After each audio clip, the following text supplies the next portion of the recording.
Class जो topic आज हम पढ़ने वाले हैं उस टॉपिक का नाम है सेल वॉल। सेल वॉल, ठीक है। इससे पहले मैं आपको बता दूं कि हमने बायोलॉजी का चैप्टर नंबर 4 पढ़ रहे हैं और चैप्टर नंबर 4 का नाम है सेल एंड टिश्यूज। तो सेल एंड टिश्यूज इस चैप्टर के अंदर हम जो चीजें पढ़ रहे हैं वो 4 चीजें पढ़ रहे हैं। हमारे जो मेजर टॉपिक है इस चैप्टर के अंदर वो 4 है। कौन कौन से टॉपिक है? हम इसमें सेल एंड टिश्यूज को पढ़ेंगे, सेल्स को पढ़ेंगे, माइक्रोस्कोप्स को पढ़ेंगे, टिश्यूज को पढ़ेंगे और सेल के इंटीरियर को डिटेल से पढ़ेंगे। तो जो सबसे पहला टॉपिक मैंने स्टार्ट किया हुआ है सेल का इंटीरियर, सेल के अंदर कौन कौन सी चीजें प्रेजेंट होती हैं। इस पर हमारी पहली वीडियो भी हो गई है, लेकिन फिर आपको बता दूं सेल के इंटीरियर में दो तरह की चीजें होती है, कुछ नॉन लिविंग होती है और कुछ लिविंग चीजें होती हैं। जो लिविंग चीजें सेल के इंटीरियर में होती है उनमें जो नॉन लिविंग चीजें सेल के इंटीरियर में होती है उनमें जो पहली चीज है वो है सेल वॉल। सेल वॉल को आगे स्टार्ट करते हैं। सबसे पहले मैं सेल वॉल की जो है डेफिनेशन कर देता हूं कि सेल वॉल होती क्या है। Cell wall is a strong and non living component of non-living component of cell, यानी सेल वॉल जो होती है ये सेल का सबसे स्ट्रॉन्ग और नॉन लिविंग कंपोनेंट होती है, ठीक है। ये हमारी सेल वॉल की डेफिनेशन है। इसकी डेफिनेशन में फर्दर हम ऐड कर देते हैं कि इट इज लोकेटेड, ये प्रेजेंट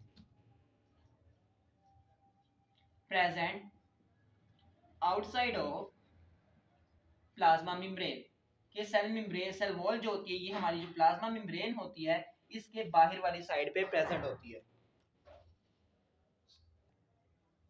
ठीक है। तो ये है हमारी सेल वॉल की डेफिनेशन। सेल वॉल एक स्ट्रॉन्ग और नॉन लिविंग कंपोनेंट है सेल का और ये सेल की प्लाज्मा मेम्ब्रेन के बाहर होता है। हमने पढ़ा था कि ये है सेल, ठीक है। अगर ये सेल है तो इस सेल के बाहर क्या होता है, इस सेल के बाहर वाली जो लेयर होती है ये वाली लेयर, इसको हम बोलते हैं प्लाज्मा मेम्ब्रेन और अंदर वाले हिस्से को सबको हम क्या नाम देते हैं, इसको हम नाम देते हैं साइटोप्लाज्म का नाम देते हैं।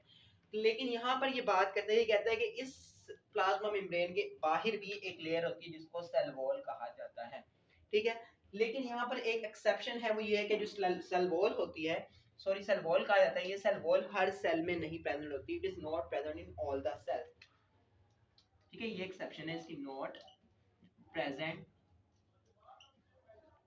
इन ऑल सेल्स, ये सारे सेल्स में नहीं प्रेजेंट होती, ये कुछ खास तरह के सेल्स में प्रेजेंट होती है। कौन कौन से सेल्स के अंदर हमारे पास जो सेल वॉल है वो प्रेजेंट होती है।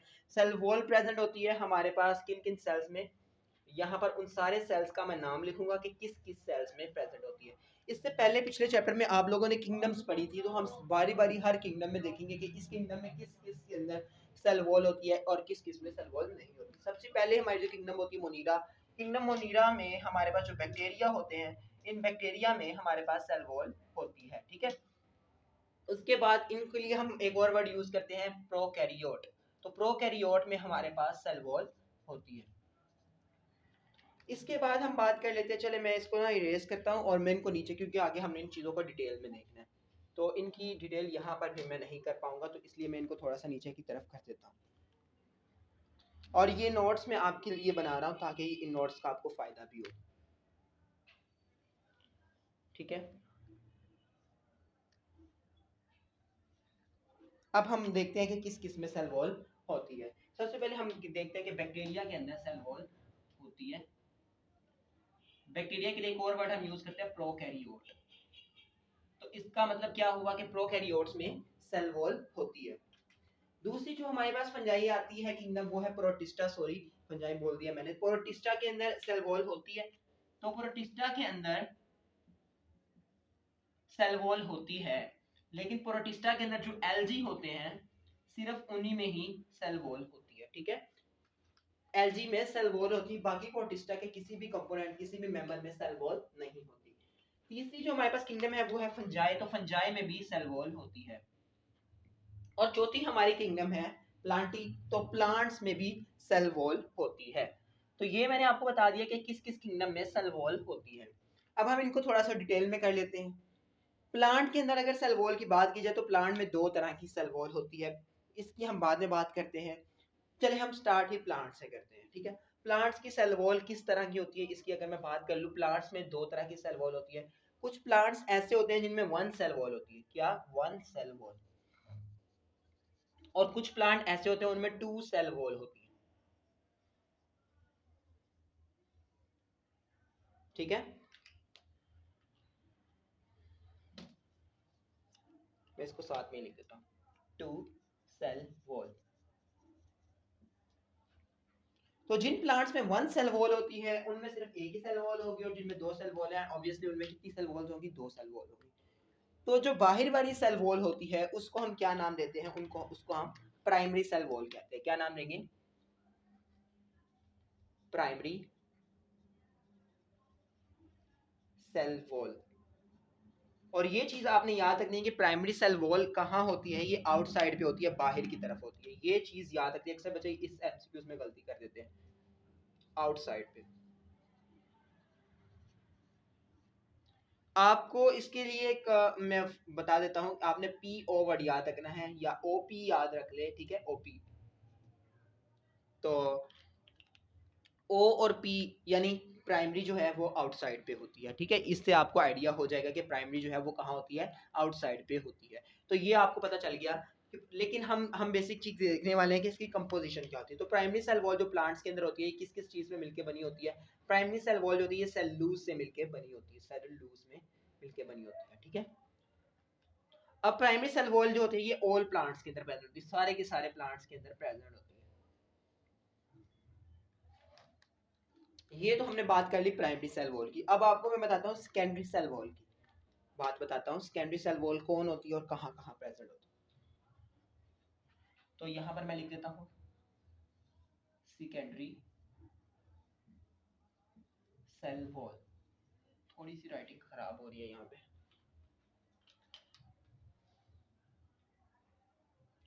तो जो सेकेंडरी सेल वॉल होती है हमारी, ये सारे प्लांट्स में नहीं होती, ठीक है। और सेकेंडली ये इन साइड पर, अंदर वाली साइड पे प्रेजेंट होती है, ठीक है। इसके लिए मैं लिख देता हूँ यहाँ पे इनसाइड, अंदर वाली साइड पे प्रेजेंट होती है ये, ठीक है, इनसाइड प्रेजेंट होती है। और इसके लिए हम ये कर सकते हैं एस आई या आई एस आप याद कर लो, जिससे आपको पता चल जाएगा सेकेंडरी जो होती है वो इनसाइड पे होती है, ठीक है। या एक याद कर लो, ओपी याद कर लो, या ऐसा याद कर लो, दूसरा आपको ऑटोमेटिकली जो है याद हो जाएगा। इसके लिए बात करें कि ये सेलूलोज पर नहीं होती, ये लिग्निन पर, इसके अंदर क्या होता है, लिग्निन होता है, ठीक है, जो मेन कंपोनेंट होता है। और ये नॉट इन ऑल प्लांट्स, ये सारे प्लांट्स में नहीं होती। ये कुछ प्लांट्स में होती है जो बहुत ओल्ड प्लांट्स होते हैं। ये किस में होती है, ओल्ड प्लांट्स में होती है, ठीक है, ओल्ड प्लांट्स में होती है। ओल्ड प्लांट्स में किस जगह पे होती है, हमारे पास एक टिश्यू होता है जिसका नाम होता है जाइलम टिश्यू, ठीक है, उनके जाइलम टिश्यू में होती है, ओल्ड प्लांट के जाइलम टिश्यू में होती है। ये जाइलम टिश्यू क्या होता है, इसके बारे में डिटेल्स हम जब टिश्यू का पोर्शन स्टार्ट करेंगे तब आपको पता चल जाएगा कि जाइलम टिश्यू क्या होता है और उसमें सेल वॉल किस तरह सेकेंडरी सेल वॉल प्रेजेंट होती है। और अक्सर बच्चे ये समझते हैं सेकेंडरी सेल वॉल जो होती है बाहर की तरफ होती है, लेकिन मैं एक बार फिर से बता दूं सेकेंडरी सेल वॉल इनसाइड होती है और प्राइमरी सेल वॉल जो होती है ये आउटसाइड होती है। तो इसके साथ हमने सेकेंडरी सेल वॉल को भी पढ़ लिया। जो बेसिक चीज़ आप इन सारी सेल वॉल्स में याद करनी है कि सेकेंडरी सेल वॉल जो है लिग्निन लिग्निन पे बनी हुई है, प्राइमरी सेल वॉल जो है सेलुलोज से मिलकर बनी हुई है।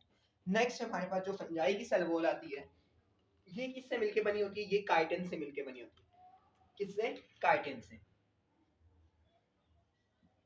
काइटिन, काइटिन एक प्रोटीन है जिससे मिलकर ये बनी होती है। लेकिन हमारे पास जो सेलुलोज और लिग्निन है ये दोनों क्या है, कार्बोहाइड्रेट्स हैं। काइटिन क्या है, एक प्रोटीन, जबकि लिग्निन क्या था, ये कार्बोहाइड्रेट है, ठीक है। और सेलुलोज भी क्या है, ये एक कार्बोहाइड्रेट है।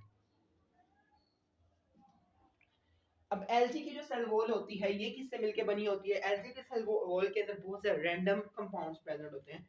तो आपकी बुक में इसके बारे में नहीं बताया गया, लेकिन मैं आपको बताता हूँ रैंडम कंपाउंड होते हैं। इसमें कुछ कार्बोहाइड्रेट प्रेजेंट होते हैं, ठीक है, और स्मॉल प्रोटीन्स भी प्रेजेंट होते हैं, स्मॉल प्रोटीन्स भी प्रेजेंट होते हैं। ये होगी हमारी एल्गी की सेल वॉल।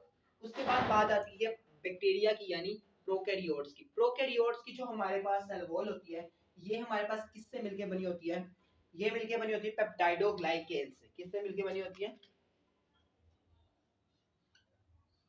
पेप्टाइडोग्लाइकेन। अच्छा, अभी कुछ बच्चों का आई थिंक वो फंजाई वाला क्वेश्चन नजर नहीं आ रहा, तो अब आई थिंक आपको सही क्लियर नजर आ गया होगा फंजाई वाला पोर्शन जो था, ठीक है। पेप्टाइडोग्लाइकेन पे बैक्टीरिया की मिल्की में, पेप्टाइडोग्लाइकेन असल में क्या है, मतलब वर्ड लिखा है पेप्टाइडोग्लाइकेन और बच्चे इसको समझने में उनको मुश्किल होती है, तो मैं आपको थोड़ा सा बता दूं कि पेप्टाइडोग्लाइकेन, पेप्टाइड का मतलब होता है प्रोटीन और ग्लाइकेन का मतलब होता है कार्बोहाइड्रेट। तो इनमें छोटे छोटे मॉलिक्यूल्स होते हैं जिनका एक हिस्सा प्रोटीन का होता है और एक हिस्सा जो है कार्बोहाइड्रेट से मिलकर बना होता है। तो ये बैक्टीरिया की प्रोकैरियोट्स की सेल वॉल के अंदर प्रेजेंट होता है। तो ये हमने बात कर ली। अब प्लांट्स की सेल वॉल के अंदर मैं आपको एक चीज भूल गया था जो मैं आपको भी बता देता हूँ। प्लांट्स की सेल वॉल के अंदर छोटे छोटे सुराख होते हैं, ठीक है।